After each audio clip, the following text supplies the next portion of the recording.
vamos a estar hablando hoy, voy a tratar de ser breve, va a ser del sufrimiento y de este Dios de esperanza en medio del sufrimiento. Cuando hablamos de este tema del sufrimiento, debemos tener mucho cuidado en el sentido de atribuir causas de manera rápida y de manera fácil. De repente cuando vemos a alguien que lo está pasando mal o que está sufriendo o pasando por un mal rato, no debemos apresurarnos a dar explicaciones ni a dar las razones del sufrimiento. Esto es algo que Jesús también nos enseñó durante su ministerio. Lo vemos en Jesús, por ejemplo, cuando los discípulos ven a un ciego y le preguntan a Jesús quién había pecado, si había pecado él o si habían pecado los padres, para que él haya nacido así. Y Jesús les dice que no es ni lo uno ni lo otro, que no es resultado de su propio pecado ni el de sus padres, sino que esto era para que las obras de Dios se manifiesten en él. Cuando vemos la historia de Job también vemos que el justo también sufre. Y con la vida y con el ministerio de Cristo mismo, vemos que el sufrimiento no solo es experimentado por una persona como una consecuencia directa de su pecado, sino que son múltiples los motivos. Pero sí sabemos que el sufrimiento es una realidad y es una condición que viene producto de la caída del hombre, y que es una realidad pasajera, transitoria, y que experimentaremos mientras estemos en este mundo. Porque nuestra esperanza es que luego, cuando todo esto que conocemos pase, Dios enjugará toda lágrima. La Biblia nos dice que ya no habrá muerte, que ya no habrá clamor, que ya no habrá dolor, que ya no habrá llanto. Y a través de la Biblia y de nuestra propia experiencia podemos ver también cómo Dios utiliza ciertos acontecimientos y utiliza también el sufrimiento para llamar, para atraer, para despertar, para remecer a su pueblo. Catástrofes naturales, sequías, guerras, invasiones, son interpretadas por los profetas inspirados como actos de Dios que buscan el arrepentimiento de su pueblo. Y es lo que vemos en la acción profética en Israel, y es lo que vamos a ver en el texto que vamos a leer, que está en Jeremías, en el capítulo 14.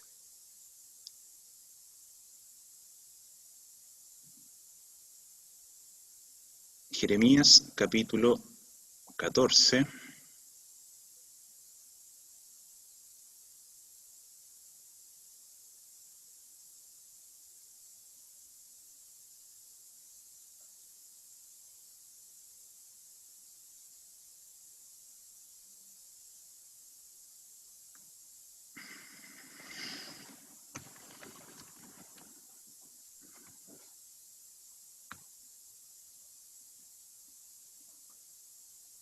Dice la palabra,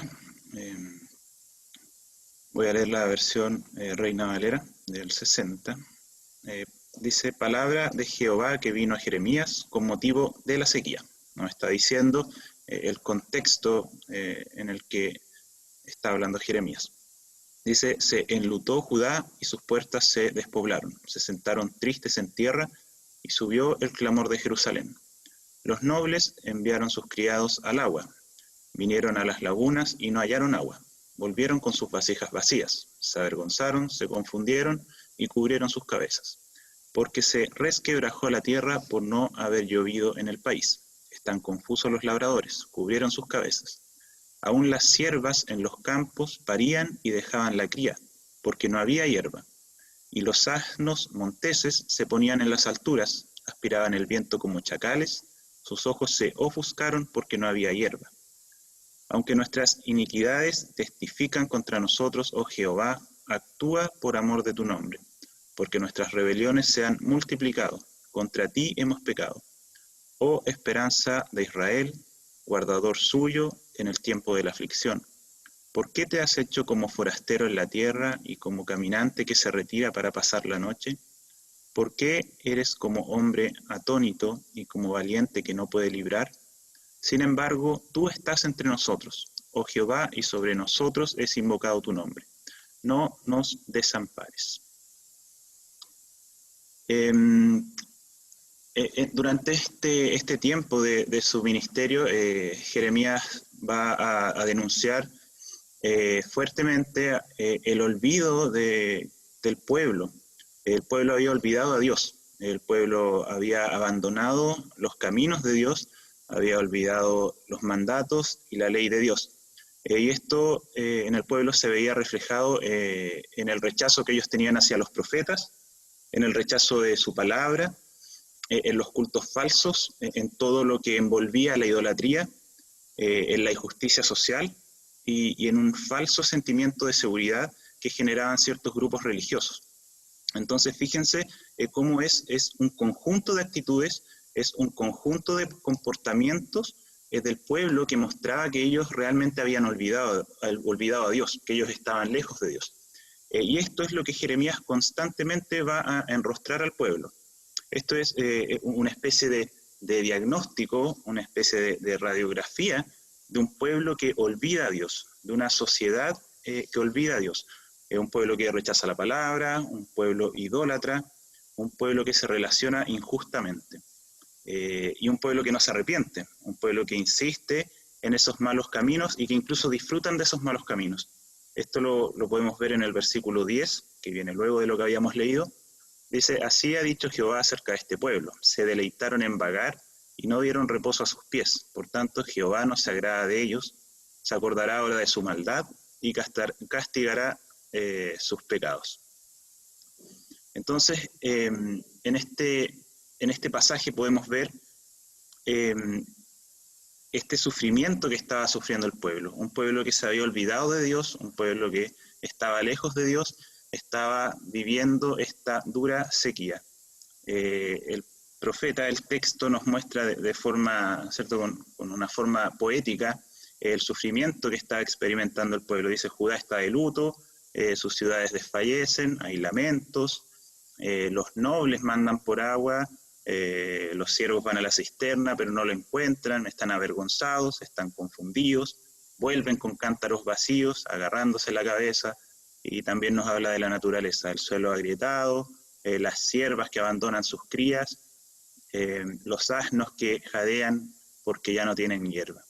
Es una época de gran sufrimiento para el pueblo de Judá, lo que nos refleja el profeta, es un tiempo de dificultad, la ciudad está de luto, hay lamentos en el país. Cuando llega la escasez, hermanos, comenzamos a valorar. Cuando llega la dificultad, comenzamos a valorar lo que teníamos, lo que era seguro. Actividades cotidianas, como que el pueblo iba en busca de agua, la gente iba en busca de agua, cosas que no significan mayor dificultad, llegan a causar vergüenza, llegan a causar confusión. Los siervos, dice que vuelven con los cántaros, con los baldes vacíos, agarrándose la cabeza. Y fíjense que no son solo los que menos tienen los que experimentan el sufrimiento, no son solamente los que menos tienen los que experimentan esta confusión, sino que este sufrimiento golpea tanto al siervo que va a buscar el agua como al noble que envía al siervo a buscarla. Estas épocas de sufrimiento nos muestran la insuficiencia humana. El ser humano no es autosuficiente ni siquiera en aquellas tareas cotidianas y sencillas. Si Dios no permite que llueva, no va a haber agua que sacar. Si Dios no permite que llueva, no va a haber noble que pueda enviar a un siervo a buscar agua. El sufrimiento golpea este orgullo humano, nos hace ver lo pequeño, lo frágiles que somos. No se trata de tener recursos, no se trata de la posición social que podamos tener, no se trata de la influencia social ni del poder político. Se hace visible este sufrimiento. Hace un tiempo en nuestro país se hizo visible el sufrimiento de algunos pocos, con lo que ya pasó y quizás, no sé si irá a volver a pasar, pero recordamos que lo que fue el estallido social. había un grupo que nosotros podíamos ver que estaba sufriendo, un grupo que pedía pensiones, que pedían alimento, que pedían atención en los hospitales, y nos parecía que algunas personas estaban por sobre esta realidad, que estaban ajenos al sufrimiento, que por su posición política o por sus recursos económicos no estaban expuestos a sufrir necesidades. Y ahora el escenario cambia.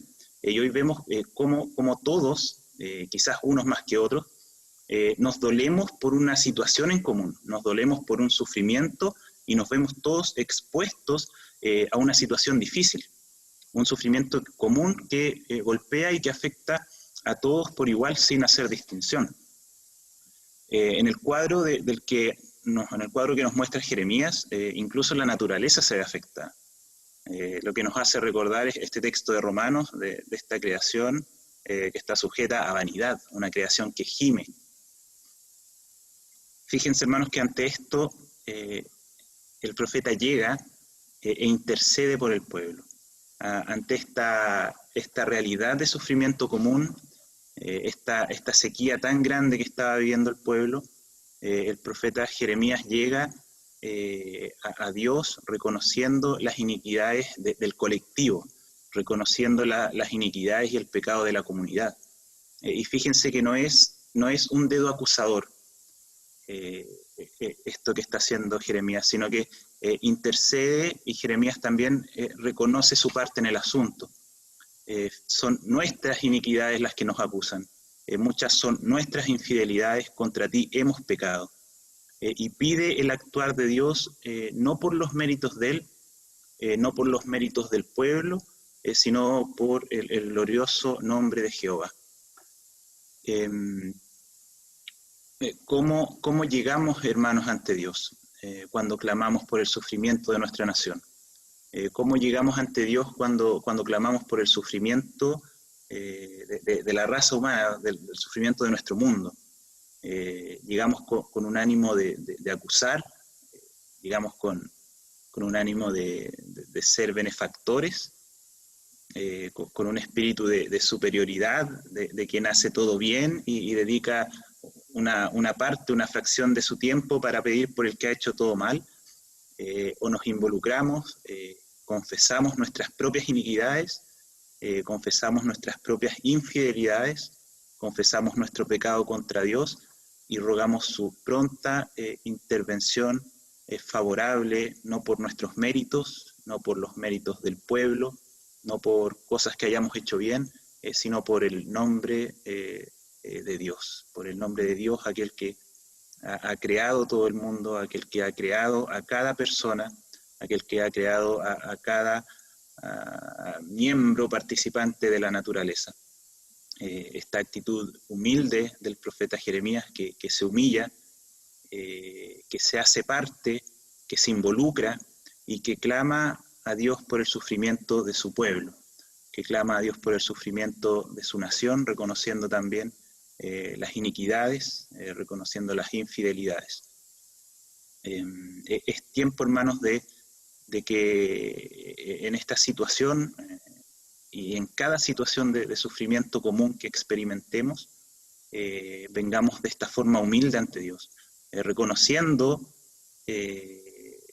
que pecamos, reconociendo que no hacemos todo bien, reconociendo que hemos sido infieles, y rogar no por las cosas que hayamos hecho, rogar no porque hemos llevado una vida de cristianos y que Dios nos deba algo, sino rogar por los méritos de Cristo, por el nombre de Jehová que interceda en favor de su pueblo, en favor de su creación.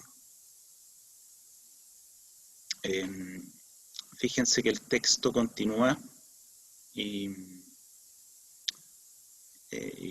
vienen unos cuestionamientos del profeta que tienen que ver con la acción de Dios en medio de todo esto.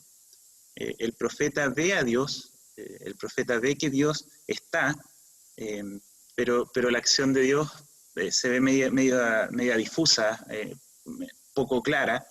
En el versículo 8 dice: «Oh esperanza de Israel, guardador suyo en el tiempo de la aflicción, ¿por qué te has hecho como forastero en la tierra y como caminante que se retira para pasar la noche? ¿Por qué eres como hombre atónito y como valiente que no puede librar? Son estas preguntas que se hace el profeta en medio de este sufrimiento que él estaba viendo y del que él sin duda también era parte. Él está experimentando también este sufrimiento, una acción de Dios que se veía un tanto difusa, como que estaba pero no estaba. El pueblo de Israel, a través de su historia, había aprendido de aquel Dios salvador. Había aprendido y escuchado de aquel Dios libertador, de aquel Dios protector. Generación tras generación contaban las hazañas de Jehová, y era un mandato que los padres debían contar a sus hijos aquellas enseñanzas. Cómo Dios había llevado al pueblo a la tierra prometida, el Dios que había sacado al pueblo de Egipto con brazo poderoso, el Dios que abrió el mar para que pasara el pueblo, el Dios que entregó a los pueblos enemigos en manos del pueblo de Israel, incluso cuando era evidente y notoria la inferioridad numérica, la inferioridad en la fuerza del ejército. Ese es el Dios al que Jeremías acude, al Dios que es la esperanza y la salvación de Israel en momentos de angustia. Y con esto él pone fin a todas estas preguntas que hacían ver a Dios como alguien distante, como alguien que no estaba, como alguien que no estaba involucrado en esta situación. Y el profeta, con un claro y con un determinante, Señor, tú estás en medio de nosotros, pone fin a estas dudas. Señor, tú estás en medio de nosotros, tú estás en medio de tu pueblo. Un mensaje que pone fin a las dudas, que pone fin a esta visión de un Dios que no está interesado, que no está involucrado. Tú estás en medio de nosotros. Un detalle bonito, el término que acá en el texto, en el versículo 8, se traduce como esperanza. Es el término hebreo mikveh, que también significa estanque o depósito. Entonces, en este tiempo de sequía que estaba viviendo el pueblo, a pesar del alejamiento del pueblo, a pesar de que el pueblo no estaba acudiendo a Dios, Jehová seguía siendo el estanque, Jehová seguía siendo este depósito. En tiempos de sequía, Jehová para el pueblo seguía siendo este estanque, la única esperanza y la única salvación concreta para el pueblo. Hermanos, aún para una sociedad que no se vuelve a Dios, aún cuando nosotros podamos ver una sociedad tan distante, una sociedad que parece haber olvidado la palabra de Dios, que parece no escuchar el mensaje, el evangelio, Dios sigue siendo la única esperanza. Dios sigue siendo la única esperanza no solamente para la iglesia, Dios sigue siendo la única esperanza para el mundo. Dios sigue siendo la única esperanza para cada alma que está viviendo este sufrimiento. Y esto es lo que también Jeremías nos quiere hacer ver y que nos muestra en el último versículo de este capítulo. Luego de esta intercesión, Jeremías sigue intercediendo por el pueblo, le muestra a Dios el tema de los falsos profetas, y fíjense en el versículo 22. Jeremías dice: hay entre los ídolos de las naciones quien haga llover, y darán los cielos lluvias. ¿No eres tú, Jehová, nuestro Dios? En ti, pues, esperamos, pues tú hiciste todas estas cosas. Hay ídolos entre las naciones que puedan hacer llover, que puedan traer solución a esto que estaba viviendo Israel, o los cielos van a dar por sí solos la lluvia. Y la respuesta es no. La respuesta es que la esperanza está en Jehová, la esperanza está en Dios, y en Él esperamos porque Él hizo todas estas cosas.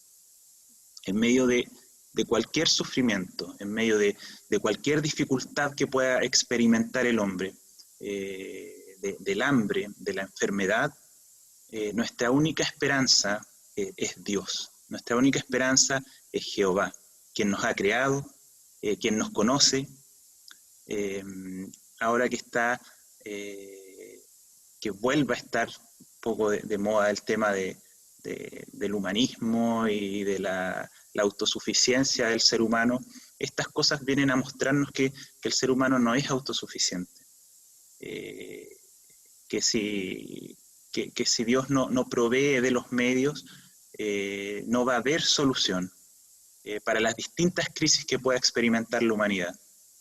La esperanza está en Dios, aquel Dios que puede hacer llover, aquel Dios que puede abrir los cielos, en el caso de Israel, aquel Dios que puede sanar nuestro país, aquel Dios que pueda sanar nuestra humanidad, aquel Dios que nos puede traer esa confianza y esa sanidad a nosotros también.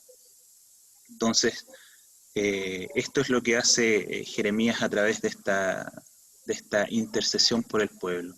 Primero muestra este sufrimiento, este estado en el que estaba el pueblo, un estado que llevaba a la tristeza de la ciudad, que llevaba a la tristeza del pueblo. Judá estaba de luto, Jerusalén clamaba, la naturaleza estaba siendo afectada, no había agua, y Jeremías acude a Jehová intercediendo por el pueblo, humillándose y mostrando que incluso para esta sociedad que se había alejado de Dios, que había olvidado la palabra de Dios, Jehová, Dios, seguía siendo la única esperanza. Ese es el mensaje, hermanos, que nosotros también debemos llevar. A Jehová, a nuestro Dios, no solamente como nuestra esperanza, sino como la esperanza del mundo. Jehová no es una esperanza exclusiva para nosotros. Nosotros debemos llevar esta esperanza a aquellos que también no conocen de Él, que no están confiando en Él, que están olvidando su palabra, que no están acudiendo a Él en medio de esta necesidad. Decir que para ellos también Jehová, nuestro Dios, es la esperanza. Tengamos, hermanos, un tiempo de oración.